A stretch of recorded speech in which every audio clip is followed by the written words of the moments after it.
Hello, hey, hello. Well, if you guys are here, that can only mean one thing. We must be reviewing Halo 3. So strap on your boots, polish that weapon, because we're jumping into the world that is Halo 3.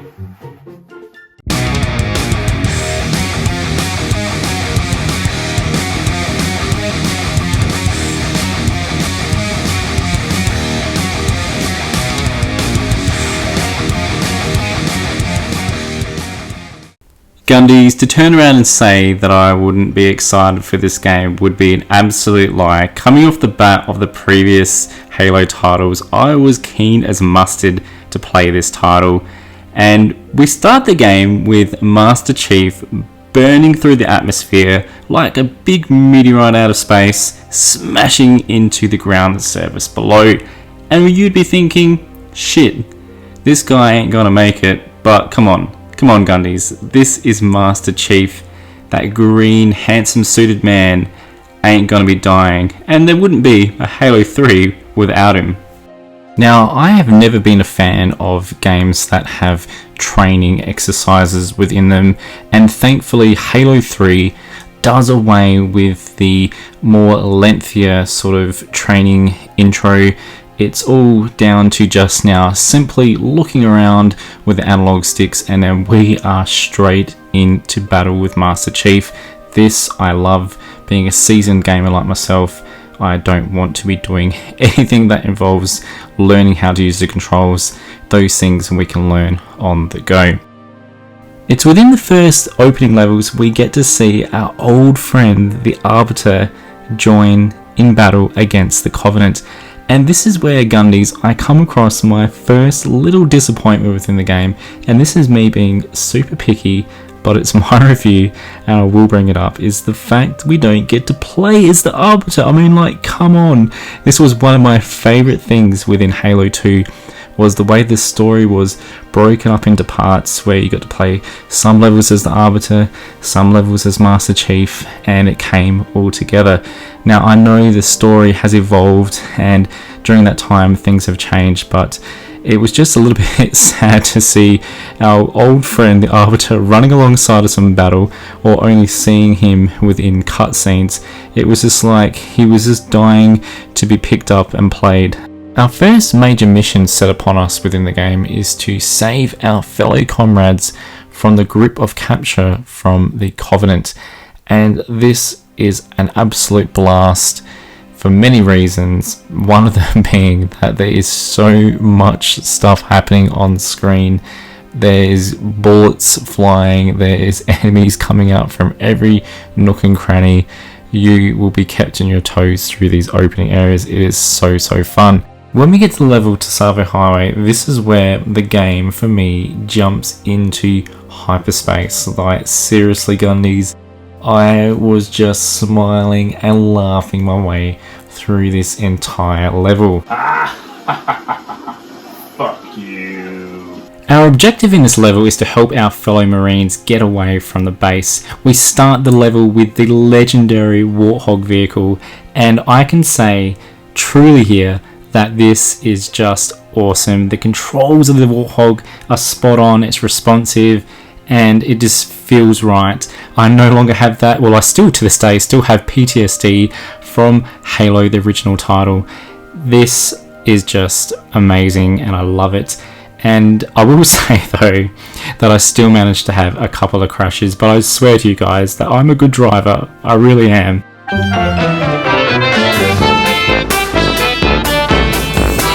One of the strongest points of Halo 3 was its overall visuals. Now, this was like a big thing for me when I was playing the level of Savo Highway, where there was big container ships, there was burnt out vehicles, there was things around every corner, and just looking out even into the distance out the horizon, I was taken back by the graphics that were of Halo 3, and they still to this day hold up really well in my opinion.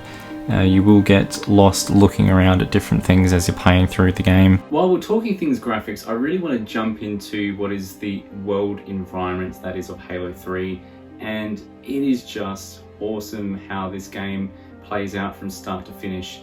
You have levels where you're out in the snow, it feels cold, and everything's up against you, and you feel like it's going to be a struggle to get through. Then you're in other levels where it's a forest area, things are feeling a bit more bright, but you don't know what's around the corner. You've got the arbiter by your side. Everything is just super awesome there. And then we have the dark and scary areas where we go up against these flood, those pus-ridden little devil things they are, those enemies, and you are feeling shit scared around every corner, thinking, where are the flood going to be coming out from the next direction? So I just love the way this game transitioned from different areas. It was kept fresh. It was never felt stale in this game. Sometimes when you're playing first-person shooter story-based sort of titles, they all play the same repetitive levels after levels, where it's just a big concrete jungle and nothing really changes. But with Halo 3, the environments really shine within this game. When we reach the stage which is called the Storm level, this one is really interesting and cool because it gives you the ability to either go through a lot of this stage via foot, or you can get on one of the cool enemy Covenant vehicles, the Ghost, and run and gun down some enemies through the corridors of certain areas, which I just thought was very fun and satisfying. It's during the Storm level we get our first, I guess, real boss battle within the Halo series, and this was seen in Halo 3 ODST when I played this game before Halo 3, but having the Scarab in the game is just super awesome. I, for some reason, forgot again where you had to go to take this thing out. With the Scarab Beetle, essentially what you're doing is you're just trying to run and gun it down, making it weak so it collapses and it goes into what is like a kind of like a state of shock. You can then jump up on there, get rid of any Covenant on board, and then find its main reactor core, which is located around the back part of the Scarab Beetle. But for some reason, it took me a good 20-30 minutes to find this. And I remember this happening to me in Halo 3 ODST, so you'd think I would remember, but I'm just going to say that maybe I'm a little bit stupid. But I honestly think these big sort of mech boss things that have been introduced, I think it's a good thing for the Halo series, and I do hope this will continue as we play through the next lot of games. Now, my favourite part of this Storm level, Gundies, without a doubt, would have to be that the construction workers within one of these areas decide to pick up some guns and help with the battle. And I was blown away because, from my knowledge, whenever I've seen a council worker, they've just been leaning on a shovel.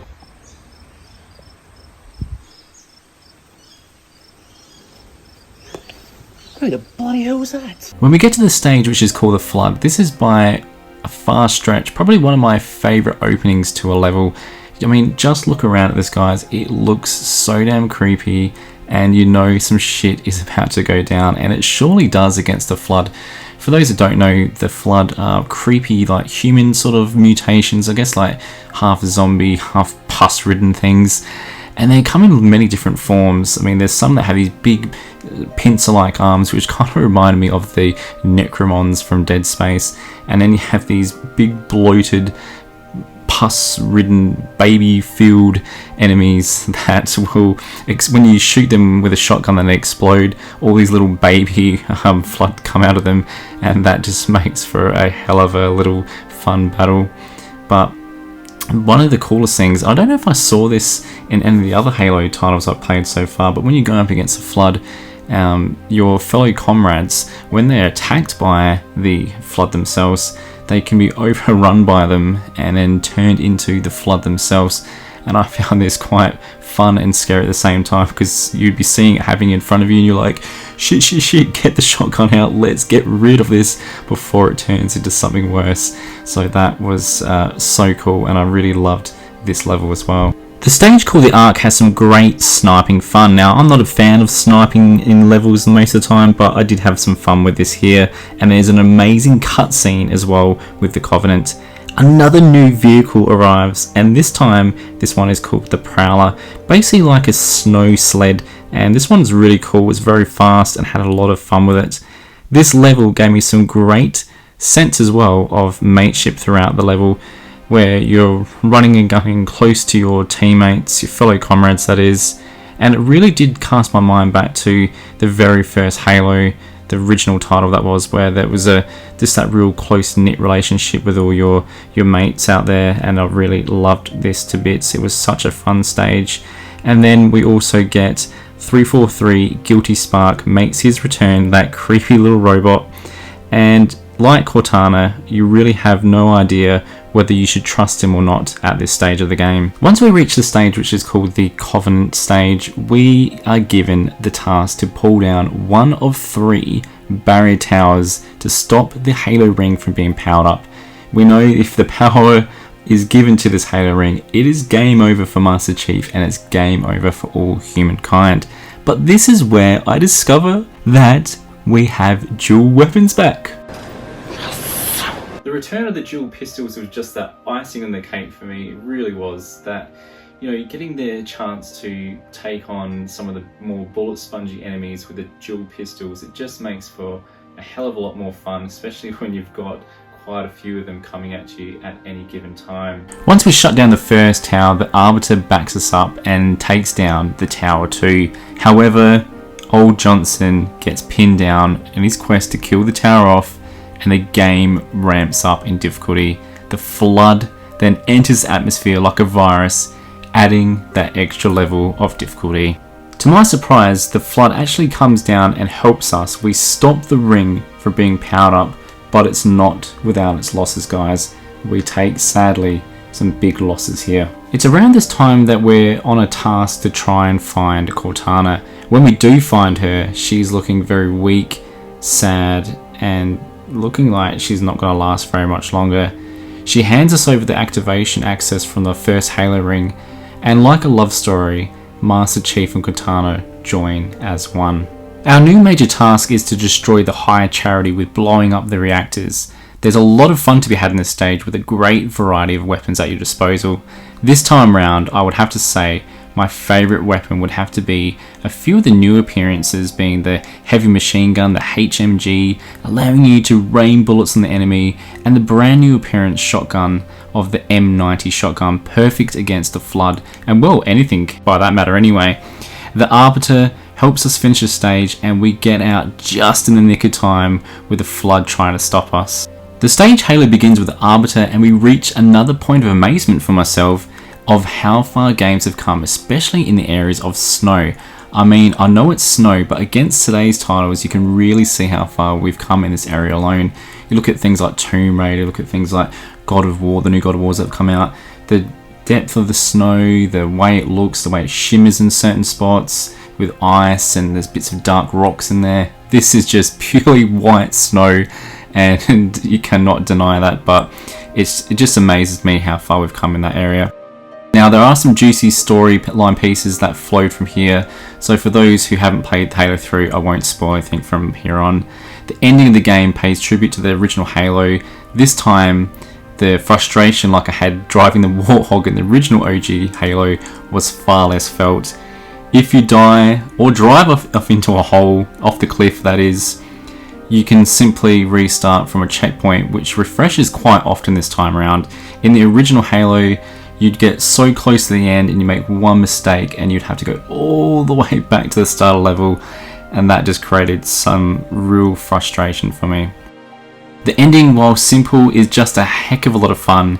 The epic music playing with the pieces of the structure blowing up around me, that had me just pumped. I have always believed in any of the game really doesn't have to be like a hard boss or anything. It can just be a simple thing like this, and you can just leave the level smiling from cheek to cheek. Then, like a classic movie, we jump off a platform into a waiting vehicle, the ultimate Gundies in badass. We end with a sad and touching funeral with our fellow comrades by our side, knowing that a lot of the soldiers that have passed in battle will never be forgotten. Something that we should always reflect on in our real world environment. I know for myself, I'm always grateful for those who fought for our freedoms.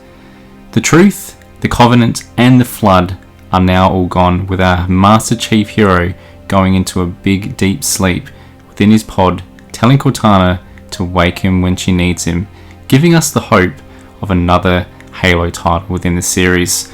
Spoiler alert, the game does return. Now, I've always been told that Halo 3 was the best Halo out there. And I have to say, without a doubt, this has been the most fun Halo title I have played, in my personal opinion. And I'm really looking forward to seeing how the series evolves from here. I've heard that, if anything, this is the top and it only gets worse, but I'm not going to let other people's judgments get in the way of my views of this series. I'm interested to see what happens as we play through the remainder of the Halo titles. But it must be said that this game just felt so fresh from start to finish. I never got bored. There was great music throughout. Everything just seemed to flow really nicely within the story.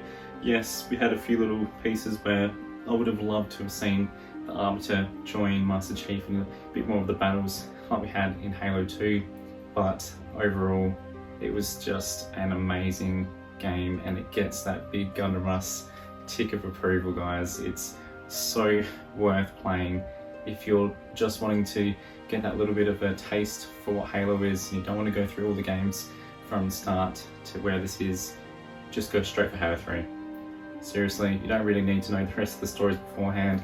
It does help to understand some of the characters, but this is a game that is worthy of anyone's collection, and it's the real pinnacle of what Xbox really is. When I think Xbox, I think Master Chief, and I just want to say to the team that made Halo 3, thank you for this wonderful experience. It was a roller coaster of emotions, mostly positive, and quite sad towards the end. It did bring some tears to my eyes, and that's always a good thing when you can bring those emotions out, especially within a game. So Gundies, just want to say we're going to be taking a little bit of a rest from the Halo reviews. I will be back with the Halo reviews at the back end of the year. We will continue on with Halo Reach and then play Halo 4 after that. But I've got a few little personal games I've been wanting to review, and I think you're going to have an absolute blast for the remainder of this year. I've got my focus back. I'm going to be bringing you videos more often than what I have been in this last couple of months. It's been a couple of tough months for me, just trying to find myself again, and I'm back, guys. So thank you for your patience, and I hope you enjoyed this video. But that being said, just want to thank each and every one of you for your support, everyone that's subscribed, everyone that's watched this. Much love from Gundam Russ.